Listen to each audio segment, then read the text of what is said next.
Public school ratings are set to be released to the public on Thursday, but school districts have already gotten a look at them. And Victoria ISD Superintendent Sheila Collazo sat down with 25 News Now's Carolina Astrain to talk about the ratings ahead of the big reveal. I'm now joined by Ms. Sheila Collazo. She is the leader of the Victoria ISD, and she's here to talk to us about test scores. Welcome, Ms. Collazo. Thank you for having me, Carolina. Well, it's always great to see you, and I'm so glad that we're having this conversation ahead of the release of an A through F rating, not for the last school year, but for 2 school years ago. That's correct. So talk to us about the holdup. Why have these A through F ratings been held? So the ratings were held up based on litigation. There were 120 school districts that filed based on the fact that the calculations had changed without advance notice to districts.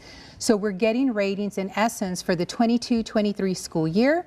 And I wanted to come before you and the public to basically say the rating for that school year was a D or a 68. Absolutely not where we need it to be. It's not the standard for VISD, and it's not what we expect of our students.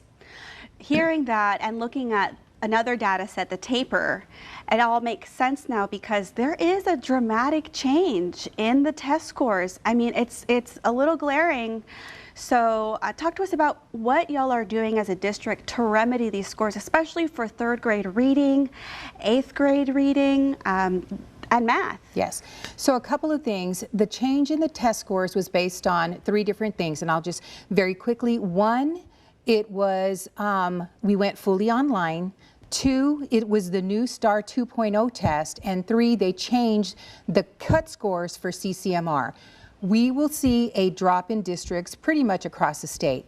What are we doing about it? Our strategic plan, and many of you have been involved in what we're doing with the strategic plan, really outlines the new redesign of our literacy and numeracy programs and what we're doing with college readiness across the district. College readiness, that means ACT scores, SAT scores. Yes, and everything we're doing to ensure that students are getting additional college credits through dual credit, and we've started that expansion with Victoria College already. What I want to stamp in this conversation is those ratings were from 2 years ago. We have already started to pivot this school year, and we're preparing for next school year to really make some changes with what we're doing with reading and writing and mathematics across the district. We will see changes. Yes, mathematics looks to be the area that needs the most focus, especially for 3rd grade and 8th grade. From looking at the data sets just for a few minutes this morning, that's what I was able to glean. You're absolutely right. And so what we're doing is looking at our curriculum to identify which portions of the curriculum do we need to change and enhance so that it meets the standard and students are performing at expected grade levels because they've mastered the knowledge and skills. And what can parents do to help? What can people in the community do? You know, we're all in this together. And as we start rolling out our curriculum, we all need to be working side by side. Parents in particular need to understand what unit of study students are engaged with so that they can support them at home in meeting the expectations for whatever lessons they're studying at any given time. Well, I want to thank you for your time, Superintendent Collazo, and for getting ahead of this news.